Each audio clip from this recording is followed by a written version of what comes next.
Hi everyone, welcome back to my channel and welcome to my keto grocery haul tips today. So a lot of you asked me how you can afford to do keto because it looks rather expensive. And you know what? It can be, but there is a way to do keto on a budget. So not only am I going to share my little haul with you today, but I'm going to give you some tips. So the first tip is, and this is a good tip because not only does it help keep your budget intact, but it also helps keep you safer by not being exposed as much. And that is to pre-order your groceries online to pick up. Now, I order my groceries from either Aldi or Walmart, and you pick your date, your time, or whatever, and they'll have it ready for you. And I can sit in my car with a mask on. The person puts their groceries in with a mask on, and I'm not exposed.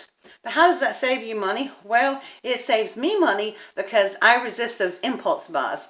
You know, when you're walking down the aisle and you look and say, oh, that looks good, let me try that. And you wound up with about 20 other items in your cart that you didn't expect to be buying. And so that can totally blow your budget. Now, I do live by myself, but I only have a very limited budget for groceries for the whole entire month. And, yeah, so I try to divide it out evenly each and every week.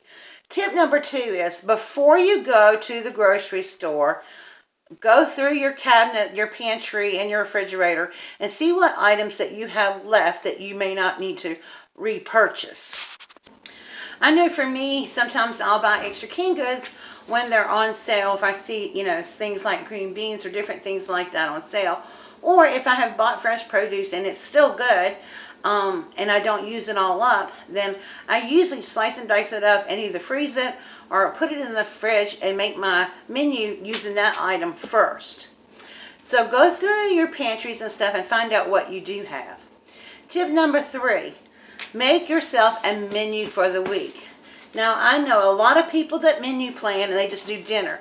Well, I menu plan breakfast, lunch, and dinner because I want to know exactly what I'm going to be eating for that week and exactly what I need to get from the grocery store.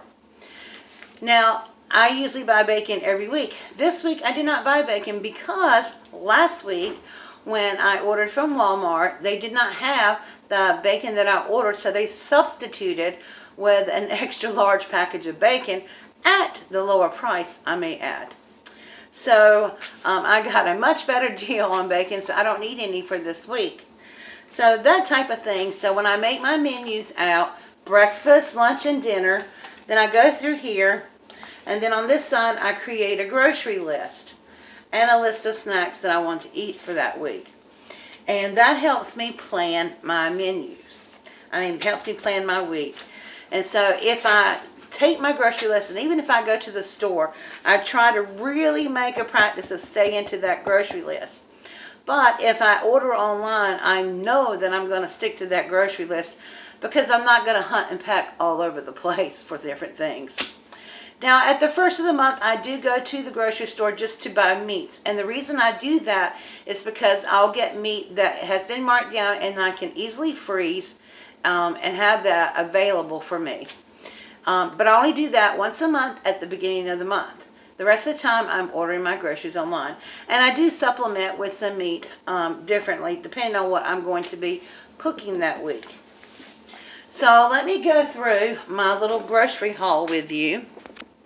Like I said, my haul wasn't that big this week because I had stuff left over. I never have mushrooms left over. I use these to make omelets with. I use them in stir fries and different things like that. So this week I'll be using mushrooms. I'm going to be making an omelet one day. I'm going to be doing stir fry one day. And I'm going to be baking not a soup, but it's kind of like a stew. Like between a stew and a soup. And they're going to be going in that as well. I got a head of cabbage, and I think this was $2.38. These were $1.38. And that's going to be going in my stew. I got 1 onion for 67 cents. Whoops, sorry, I didn't mean to bump the camera there. And then I got a better value on this. I had ordered a beef broth, but they were out of what I ordered, so I got the family size for the low same price of $1.12 or something like that. That's one thing about Walmart, when they give you substitutions, if the substitution is a higher price, you always get the lower price. Okay, so then for meat, I picked up a pound of hamburger. Now I'm going to have hamburger a few times this week in different meals and stuff, but I had a half a pound left over for last week, so I only need to buy 1 pound. And then I had cheated a little bit this week, and I was going to splurge and buy some Jimmy Dean ready-made sausage patties, but they were out, so they substituted me original sausage links. Now the Jimmy Dean was $3.12 for 8. This was $2.50 for 14. So I really got a better deal with a substitution. And I like how they put all the meats and stuff in these little bags wrapped up separately.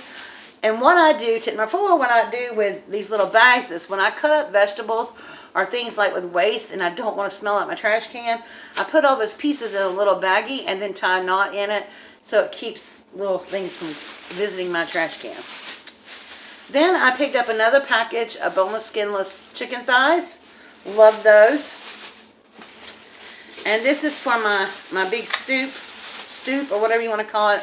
I picked up a small package of stewed beef.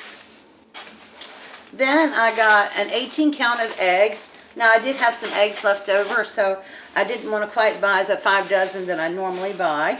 But what I usually do with eggs, I take at least a dozen of the eggs and I boil them. I keep 4 or 5 separate and just as a boiled egg, so that way when I have a salad or something I can chop it up and add it to that, or just have it as a snack. But what I started doing the last couple of weeks was I started boiling my eggs, splitting them in half, taking the yolks out and making a deviled egg. And I have a deviled egg tray and I just put them in there and I have a whole bunch for the whole week. Instant snack. This week I decided I wanted some hot dogs. Now hot dogs can be very carby if you're not careful. I like to buy these. They're not that pricey really, but $3. The Nathan's, and these are the skinless 8 beef franks. They only have 1 carb per hot dog, which is so much lower than the rest of them. So that's another tip. If you're going to splurge on items, splurge on something that will help you further along in your diet. And only pick 1 or 2 splurge items per week that will help keep your budget lower. Then I picked up a package of non-smoked provolone cheese.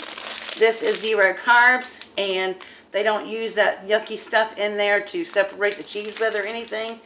So I picked up that, and this was $1.48. And then I also picked up some fruit punch enhancer, water enhancer. I drink a lot of water. I don't like just plain water, so I buy this. Usually I buy the small size, but they didn't have any. The small size is $1.98. This big size is $3.23. So I got the big size for $1.98. So saved me some money and got more stuff. And I usually buy these snacks with Parmesan crackers. And then they only let you buy 3 of these. They're $1 each. But they're pre-packaged cheddar cheese crisp. And I really like those. They sell them in a box. And I think next time, instead of getting $3 worth of those and $3 worth of those, I'm going to buy a snack pack box for, I think it's like 5 something. It's about the same price really, but, you know. So that is my little grocery haul. I wound up paying $40 for everything that I got, meat and everything. Oh, I also got a case of water, which I'm not going to pick up and show because it's heavy. So it's just the Walmart purified water, 40 bottles, $2.30-something.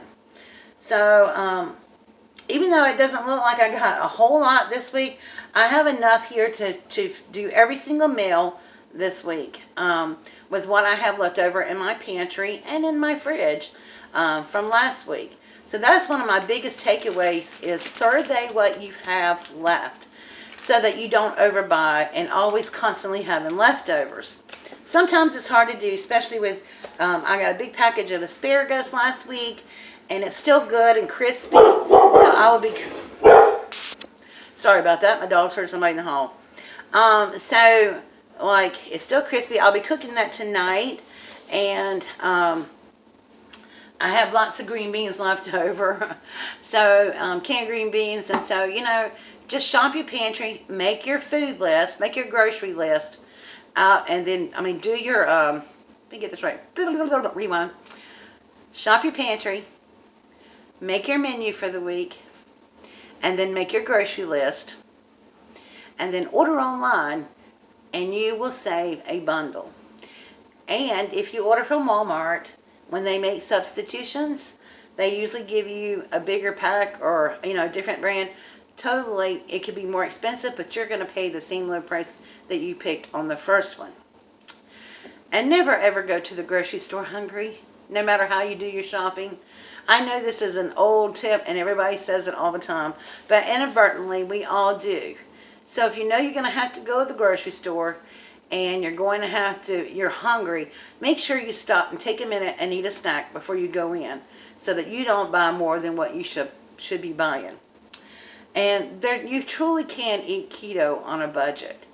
It might be more expensive, but in the long run, if you use common sense and you do the things that I suggested today, you will save money, not only on keto, but on all your groceries, whether you're keto or not. And that's important if you need to stay on a budget. And let's face it, most days and times, we all need to stay on a budget. All right, my friends, hope you enjoyed this video. Hope you enjoyed some of the tips that I gave you. And I hope you'll come back next week for another keto moment. All right, guys. Bye.